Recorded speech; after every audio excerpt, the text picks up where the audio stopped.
అనుకున్నంత అయింది.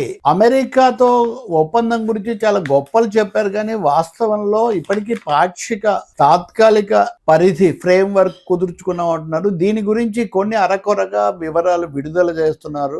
Devil in the details అంటారు కదా, అసలు రహస్యం వివరాల్లో ఉంటుంది. ఆ వివరాలు ఇప్పటికి వచ్చిన మేరకు చూస్తే కూడా చాలా ఆందోళన కలిగిస్తున్నాయి. దీని మీద ప్రతిపక్షాలు విమర్శ చేస్తున్న కొద్దిగా దాన్ని కాపాడడం కోసం వాణిజ్య శాఖ మంత్రి పీయూష్ గోయల్ అదంతా భారం తన్నెత్తినేసుకున్నాడు. విదేశాంగ మంత్రి జయశంకర్ దగ్గర ఏదో అడిగితే అవన్నీ మీరు పీయూష్ గోయల్ని అడగండి అని ఆయన అన్నారు. పీయూష్ గోయల్ ఏమో ఆయన ఒకటే చెప్తున్నారు, అమెరికాతో భారతదేశంతో ఒప్పందం కుదుర్చుకున్నప్పుడు మనం ఎవరితో అండి పోల్చుకోవాలి? అమెరికాతో కదా.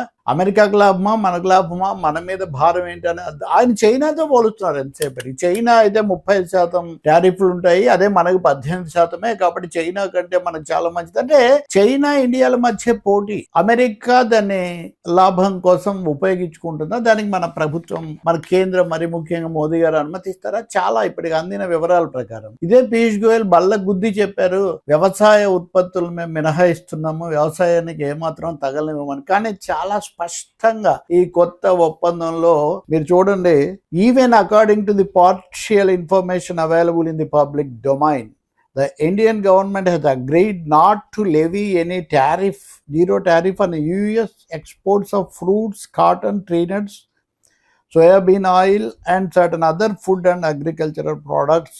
ఇంకా చూడండి, ఇవే కదా, సోయాబీన్ మీద ఉండదు, లేకపోతే పళ్ళ మీద ఉండదని నిన్న కూడా చెప్పాను నేను.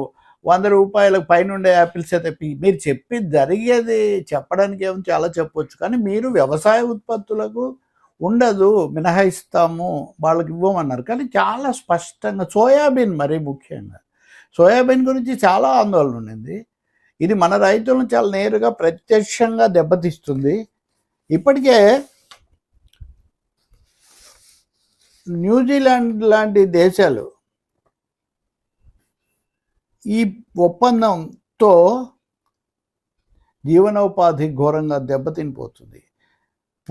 పత్తి రైతులు ఇప్పటికే చాలా వ్యవసాయ ఖర్చులు పెరిగిపోయి చాలా బాధల పాలవుతున్నటువంటి పత్తి రైతులు ఈ దిగుమతుల తాకిడికి దెబ్బతినిపోతారు. వ్యవసాయ సంక్షోభం ఇంకా పెరుగుతుంది. ఇంకా ఇంతే కాదు, ఆహార సరుకులు, వ్యవసాయ ఆధారిత ఉత్పత్తులు, వీటి మీద కూడా తలుపులు తెరవడానికి భారత ప్రభుత్వం ఒత్తిడికి లోనై ఒప్పుకుంది అని చెప్తూ ఉన్నారు చాలా స్పష్టంగా.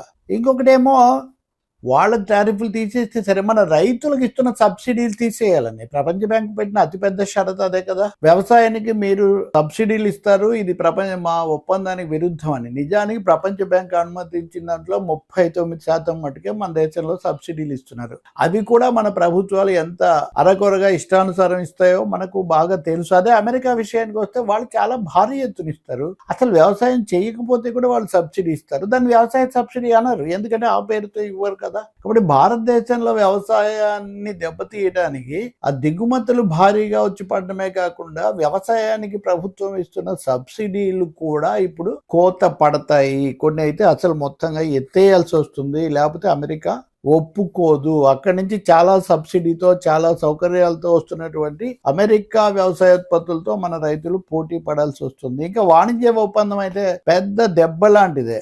అసలు వాళ్ళు మన విధానాలను శాసిస్తున్నారు. మనం రష్యా నుంచి చమురు కొనకూడదని, మనకు రష్యా నుంచి చమురు చాలా చౌకగా వచ్చింది. అంటే 500% టారిఫ్ వేస్తే కూడా మనం తెచ్చుకున్నాం. అంటే ఎంత చౌకగా ఉండాలో మీరు ఊహించండి. ఇప్పుడు అది మీరు తెచ్చుకోకూడదు అని వాళ్ళు శాసిస్తే ఆ షరతుకు మనం ఒప్పుకున్నాం. ఇంకా భారతదేశం యొక్క సార్వభౌమత్వం ఏమైంది? మనము మామూలు మనుషులం కూడా ఎక్కడ ఏది కొంటాము, ఏది తింటాము, ఎవరిని పలకరిస్తాము, నా నిర్ణయం నాది, నా ఇష్టం నాది అంటాం. కానీ ఇక్కడ ఇంత పెద్ద 140 కోట్ల దేశం ట్రంప్ శాసించాడని చెప్పి రష్యా దగ్గర చమురు కొనము అని, వెనిజులా దగ్గర మీరు అమ్మే చమురు కొంటాము అని.